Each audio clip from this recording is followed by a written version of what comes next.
ప్రసాద్ గారు జాయిన్ అయ్యారు మనతో పాటు. ప్రసాద్ గారు, డీజీపీ గారు ఇచ్చినటువంటి సమాధానం, వాళ్ళని రోడ్లు ఆ విధంగా నడిపించకపోవటం కరెక్టేనా అని అడిగితే పెట్రోలింగ్ వాహనాలు మా దగ్గర లేవు, అందుకే నడిపించామని చెప్తున్నారు.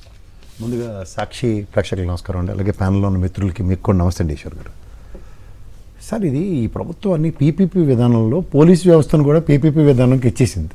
ఎందుకంటే ఈ వెహికల్ అవి లేవు అంటే పీపీపీ విధానంలో వాళ్ళకి పోలీస్ వెహికల్కి ఎవడో పెట్రోల్ కొట్టించేవాడు, డీజిల్ కొట్టించేవాడు ఉంటే మీరు అన్నట్టు ఇస్తారు. ఇది బీద ప్రభుత్వం 2,81,000 కోట్లు అప్పు చేసి ఏడ్ చేయాలో అర్థం కావట్లే. ఆ అప్పు చేసిందంతా తీర్చాలి కదా అని భయంతో ఖర్చు పెట్టకుండా అలా పూర్ణ కుంభంలో పెట్టి చూస్తున్నారు. డీజీపీ గారికి ఏమో సార్ మీకు వెహికల్ లేదంటే మాకు డీజిల్ కొట్టించుకోవాలి సార్, వాళ్ళని తీసుకెళ్ళాలంటే సార్ సుప్రీంకోర్టు అవన్నీ తర్వాత తీవ్ర అభ్యంతరాలు అవన్నీ తెలియజేస్తే సార్ మీరు మరీ టూ మచ్ చెప్తారు సార్. మొన్నే కదా సార్ మనకి అవార్డులు ఇచ్చింది, రివార్డులు ఇచ్చింది, మనకి పాయింట్లు ఇచ్చింది. ఏడన్నాం సార్, కింద లడాక్ మనతో పోటీ పడుతుంది. అదే కదా సార్ మన స్థాయి. గతంలో అంటే సోచ్ అవార్డులు అవి వచ్చి 19 నుంచి 24 సార్, అది గత చరిత్ర. ప్రజెంట్ మనం దిగజారుడుతనానికి నిరసనంగా ఉన్నప్పుడు గౌరవ డీజీపీ గారు మాత్రం ఏం చేయగలుగుతారు? ఆయన భయం అయింది. డీజిల్ అవి కొట్టించి తీసుకెళ్లారు అనుకోండి, అసలే పీపీపీ విధానంలో ఇద్దాం అనుకుంటున్నప్పుడు పోలీస్ వ్యవస్థని మీరేటి ఇది ఇలా చేస్తున్నారు, ఇలా పోలీస్ వ్యవస్థని పీపీపీ విధానం ఏంటి సార్? ఇంకో పీ యాడ్ చేయాలా పోలీస్ విధానానికి? మీరు ఎన్నైనా యాడ్ చేసుకోండి, అది కనపడదు. ఎందుకంటే P5 నెక్స్ట్ అలా ఆల్రెడీ P4 చెప్పేశారు కదా సార్. P4 కాకుండా కొత్తది ఏమన్నా ఉంది? ఎందుకంటే అది సాయి కుమార్ డైలాగ్ ఉంటుంది, కనిపించిన 4వ సింహమే పోలీస్ అంటే కనపడదు మీకు. సో మీకు ఎందుకంటే సార్ మీరు ఇది ఎంత ఏంటంటే ప్రైవేటీకరణలో భాగంగా రేపు పొద్దున మనకి సెక్యూరిటీ గార్డులు మీరు ఆఫీస్ ముందు ఎడతారు చూడండి, అలాంటి వ్యవస్థ వస్తుంది చూస్తుంటే. ఎందుకంటే వీళ్ళకి శాఖర్ ఇంతసేపు గొంతు చించుకున్న అమాయకంగా ఉన్నాడు. సుప్రీంకోర్టు స్టే ఆర్డర్ ఇస్తేనే జేజీ నగర్లో బిల్డింగ్లు కొట్టి పడేస్తేనే పోలీసు వాళ్ళు అక్కడ చూస్తున్నారు పక్కన. సుప్రీంకోర్టు బిఎన్ఎస్ చట్టాలని, అరే బాబు బిఎన్ఎస్ చట్టాలని ఐపీసీలు బదులు పెట్టారు, ట్రైనింగ్ ఇవ్వండి అంటే మా దగ్గర ఉన్నంత టెక్నాలజీ క్వాంటమ్ కంప్యూటర్స్ వస్తుంది, ఏఐ టెక్నాలజీ అని చెప్పి దగ్గర పోలీసు వాళ్ళకి ట్రైనింగ్ ఇవ్వడానికి లేదు. ఎందుకంటే వాళ్ళని కూడా పీపీకి ఇచ్చేస్తారు. 0 మార్కులు వచ్చినాయి. మొన్న మీరు నేను కదా సార్ డిబేట్ గొల్లు పెట్టుకున్నాం. సో దాంట్లో మీరు ఇవన్నీ గమనిస్తుంటే ఇదంతా కూడా ప్రైవేటీకరణ పట్ల చిత్తశుద్ధి చాటుకుంటున్న మా మంచి ప్రభుత్వానికి మీరు ఇలా అపవాదులేసి. నాకు అర్థమైంది ఏంటంటే మీరు ఆవేశంతో చెప్పి వాళ్ళలో ఏం మార్పు రాదని ఆవేశాన్ని ఇలా ఈ రూట్లోకి మార్చుకున్నారేమో అని అనిపిస్తుంది నాకు. అంతే కదా సార్, ఇప్పుడు మనం మామూలుగా చెప్తే వాళ్ళకి ఇప్పుడు చిన్నపిల్లలు ఉంటారు, నయాన్న భయాన్ని సాంబాన్ దండో ఏది పని చేయనప్పుడు ఏం చేస్తాం సార్, మీరే రైట్ సార్ అనుకుని వెళ్ళాం అనుకోండి, ప్రజలకైనా అర్థం అవుతుంది.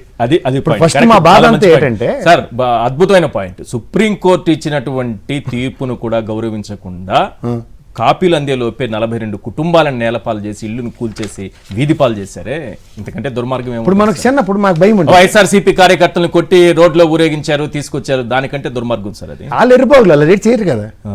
ఇప్పుడు ఎవరైనా ప్రతాపం ఆడ మీద చూపిస్తారు, 6 నెలల సంవత్సరంలో వెనకాల సామెత ఉంటుంది, థియేటర్ చేసినట్టు మూలన్న ముసలమ్మని పొడిచారట.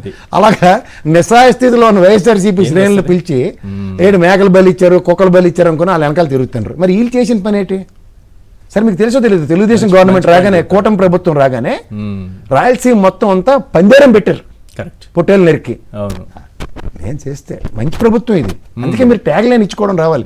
సినిమాకి ఏదైనా సరే కింద ట్యాగ్ లైన్ ఉంటుంది చూసారు కదా, అలాగే మంచి ప్రభుత్వాన్ని ముందు డిక్లేర్ చేస్తే వచ్చినాడు ఇది ఒక్కసారి చదువు బాగా తిరుగుతుంది. వీళ్ళు చేస్తే వైఎస్ఆర్సీపీ, వాళ్ళు చేస్తే రక్తాభిషేకం అట, వాళ్ళు చేస్తే ప్రేమాభిషేకం అట. లేదు సార్, వాళ్ళకి పసుపు రక్తం ఉంటుంది, మీకు అదే అక్కడ ఆ రక్తం వేరు కాబట్టి వాళ్ళకి వచ్చేది పసుపు రక్తం. మీ దగ్గర మా అలాగే చెప్పారు, మీరు మిమ్మల్ని బాగా మెంటల్గా ప్రిపేర్ చేశారు, మేము కోస్తే మాది పసుపు రక్తం వస్తుందని, మీదేమో ఎర్ర రక్తం కోడిపెట్టలో దొరికిపోతుంటారు మీరు ప్రతిసారి. వాళ్ళు కోసిన చూడండి, బాలకృష్ణ ఫోటో పెట్టాడు అన్ని చూడండి, ఎన్ని పెట్టాడు ఈయన, ఆ పెట్టిన బొమ్మలన్నీ పసుపుగానే ఉంటాయి, మీకేమో నాకు పచ్చకాయలు అంటారు మీరు గట్టి చెప్తే.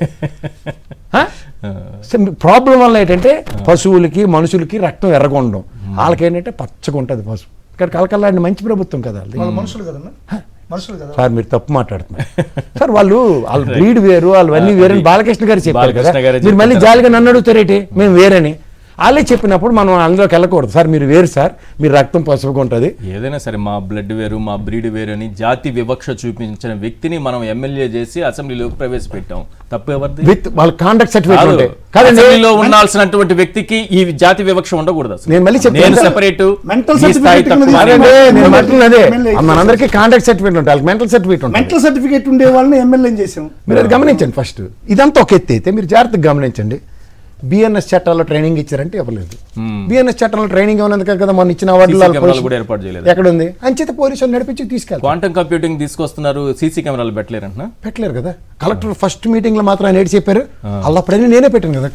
దాని మీద కూడా ఈ రోజు స్టేట్మెంట్ సార్. ఉండండి మీరు ఒక నిమిషం ఆగండి సార్. కలెక్టర్ సదస్సులో ఈ కలెక్టర్ సదస్సు కాదు, Right. తొలి మొదలెట్టిన కాదు. నేను అన్ని ఇలా బటన్ లోకి చూసివ్వండి కదా, అన్ని కెమెరాలు పెట్టాను కదా, Yes. ఏటయ్యా అని అడిగారు. మరి తర్వాత నిన్న 18 నెలల తర్వాత కదా సార్, నిన్నే కదా రివార్డు పాయింట్లు అన్ని ఇచ్చి ఈ ట్రైనింగ్ సెక్షన్ లో మీరు ఎక్కడ ఉన్నారు వెనకపండి, టెక్నాలజీ అంటే కెమెరాలు, ఏ పోలీస్ స్టేషన్ పరిధిలో మీరు ఎన్ని కెమెరాలు పెట్టారు అన్నట్టు మీదే కదా మొన్న ఇచ్చిన అవార్డు రివార్డు నెలకి. సో ఇవన్నీ చూస్తూ మీరు ఒకటి గమనించగలిగితే ఈ ప్రభుత్వ విధానం ఏంటంటే దాష్టికాలు ఏం జరిగినా నిష్పక్షపాతంగా మనందరిది ఎర్ర రక్తమే, వాళ్ళ పసుపు రక్తం ఉన్నా సరే వాళ్ళకి చట్టాలు వర్తించట్లే. ఎందుకంటే అనంతపూర్ పరిసర ప్రాంతాల్లో ఒక అభంశుభం తెలియని ఒక మానసిక సంఘర్షణ అనుభవిస్తున్న ఒక పిల్లని అందరి మంది కలిపి ఆ తెలుగుదేశం పల్లె చేశారని తెలిసిన తర్వాత కూడా పల్లెత్తు చర్య లేదు. ఆ ముచ్చుమర్రి ఆడపిల్ల ఈ రోజు దాకా మనం నెత్తి నోరు కొట్టుకుంటున్నాం. నేను ఇంకోసారి ఎక్కువ చెప్తే నెక్స్ట్ టైం పవన్ కళ్యాణ్కి ముచ్చుమర్రి ఘటన మళ్ళీ ఎలక్షన్ ఇంజనీరింగ్ అయిపోద్ది. ఎందుకంటే సుగాల్ ప్రీతిని వాడేశారు కదా, ఎక్స్పైర్ ప్రోడక్ట్ అయిపోద్ది. ఇప్పుడు సుగాల్ ప్రీతికి వెళ్తే మళ్ళీ ఆడవాళ్ళ జీవితాలు ఇవే టాపిక్లు. ఇప్పుడు మీరు లేటెస్ట్ గా మీరు విన్నారు 30,000 మంది కిడ్నాప్లు, 30,000 మంది కిడ్నాప్లు అబద్ధం, 30,000 మంది ఆడపిల్లలకి ఇది ట్రాఫింగ్, సెక్స్ ట్రాఫింగ్ అన్ని చెప్పారు. తర్వాత ఏంటి చెప్తుండ్రు, అమ్మా మీరందరూ నాకు అక్కచెల్లెలే తల్లి, వాలంటీర్లు అంటే ఎవరన్నా అన్నదమ్ములు 10,000 ఇస్తాం 20,000 ఇస్తాం మోసం చేశారు కదా.